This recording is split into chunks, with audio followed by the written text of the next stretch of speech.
This week on the Island Times News Update, food trucks are now allowed in Neptune Beach, but don't look for them on every street corner.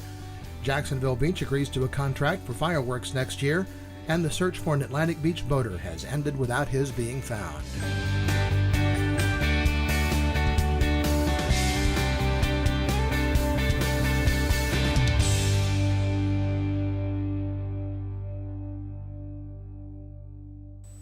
Welcome to the Island Times News Update. I'm Tom Patton. The Neptune Beach City Council has approved food truck operations in the city, but the ordinance will continue to be amended over the next several months. The ordinance presented to the council for a final vote had several changes from the version passed previously. The major issue for members of the council is what constitutes a special event and how often a food truck might be allowed to operate for any one property owner. The ordinance passed Monday gives the city manager the discretion to determine what can be called a special event and sets no limit on how many events any one property owner can have. It also does not specify whether a special event would be limited to one day or could be multiple days. Councilor John Jolly said the council needs to set definite limits on mobile food vendor operations.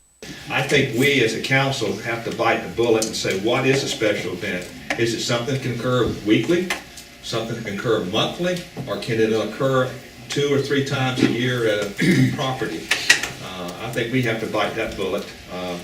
I would propose that we have something like maybe 6 times a year as max a special event can occur at any one piece of property. If somebody has some other numbers or whatever, I welcome them, but leaving it like this I think is too vague and puts too much pressure on the city manager. The ordinance was passed into law Monday night, but several on the council, including Mayor Harriet Pruitt, felt the language needed to be more specific. And I think this is something that what we need to do is go ahead and just tweak this ordinance right now, maybe determine how many we want, but we could still bring it up next month because these businesses down here in Town Center, they all need to be heard, they all need to be aware of this, and they need to come before us and voice their opinion.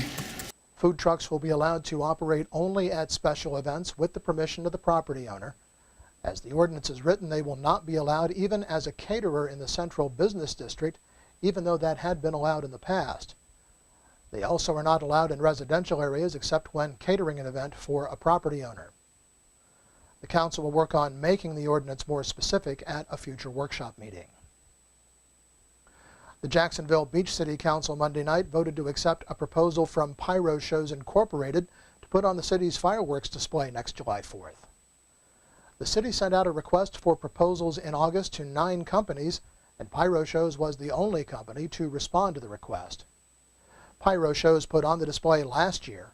The 25-minute show cost the city about $1,000 per minute. The contract is for 1 year with options to renew for 3 additional years based on the availability of funds and the approval of the city manager. The council also approved a plan to allow firemen to purchase their helmets from the department when they reach the end of their useful life or receive them as a memento when they retire. Fire Chief Gary Frazier said the helmets are a very personal piece of equipment for a firefighter, and they have a lifespan of about 10 years. Firefighters will be allowed to purchase a helmet that would otherwise be scrapped or sold at auction for $25 or take it with them when they retire.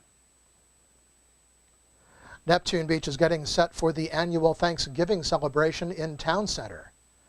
The annual event generally draws hundreds of people from the beaches and Jacksonville. Last year, the city contributed about $2,000 to the event, mostly for salaries for off-duty police officers to provide security, barricades, and portable toilets, according to City Manager Jim Jarboe. Police Chief David Sembach said the biggest change for this year is that the event will end at 1 p.m. rather than 2, so that those off-duty officers can return home and enjoy Thanksgiving with their families. Homeowners with waterfront property on Hopkins Creek will not be able to build docks wider than 4 feet. The Neptune Beach Council gave final approval to a change to its land use ordinance Monday night that will restrict docks to 4 feet wide. Councilor Scott Wiley had proposed allowing docks to be widened to 5 feet, but could not get the votes to make that change. The proposal faced strong opposition from Councilor John Jolly, who owns a home on Hopkins Creek. Well, when we come back, music at the Beaches Chapel and St. Paul's by the Sea. This is the Island Times News Update. Charlie's Tropic Heating and Air Conditioning in Atlantic Beach offers a full range of residential and commercial heating and air conditioning services, from new installation to replacement and remodeling. Charlie's Tropic Heating and Air Conditioning can keep your home comfortable year-round, and they offer preventive maintenance contracts to keep your system running at peak efficiency. Charlie's Tropic Heating and Air Conditioning is an authorized Bryant dealer and will service all brands. For year-round comfort in your home or business, contact the original Charlie's Tropic Heating and Air Conditioning at 241-1788. Beaches Academy Child Care Center in Jacksonville Beach has been offering affordable, loving child care to families in the Beaches communities for 35 years. Conveniently located on Penman Road, Beaches Academy offers care for children from infants through preschool, with programs that encourage learning and outdoor play. Our affordable tuition means families can get quality child care at a price that fits their budget. Contact Beaches Academy at 246-3885 and schedule a tour of our center. Beaches Academy, the child always comes first. Welcome back to the Island Times News Update. I'm Tom Patton. The U.S. Coast Guard on Wednesday suspended its search for Atlantic Beach resident Peter J. Rodriguez. Rodriguez's boat washed ashore with the engine still running near Hanna Park late Sunday.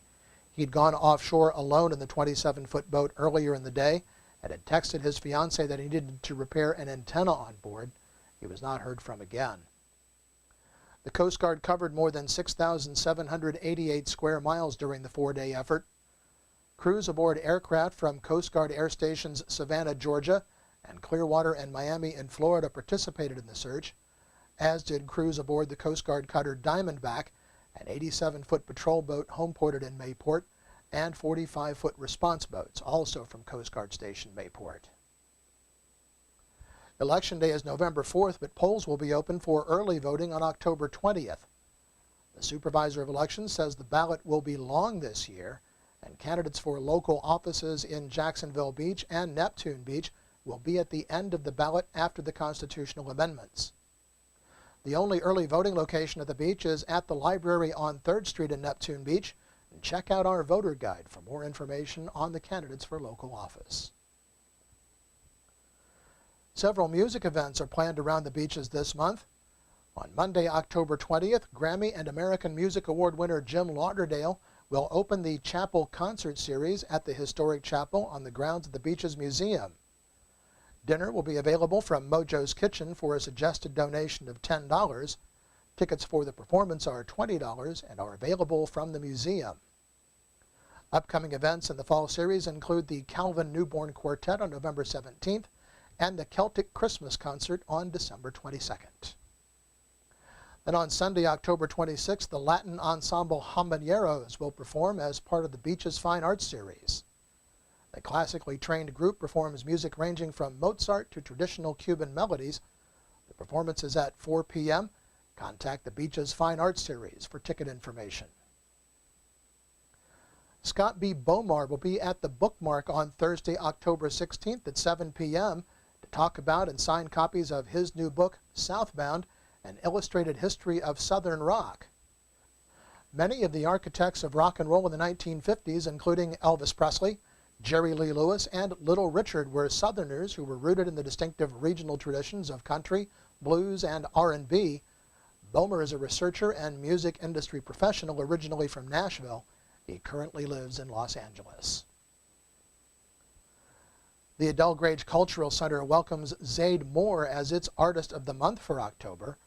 An artist reception will be held on October 16th from 5 until 9 p.m. The public is invited to stop by and meet Zayd and enjoy his art. And the Atlantic Beach Fall Festival will be October 11th at Donner Park.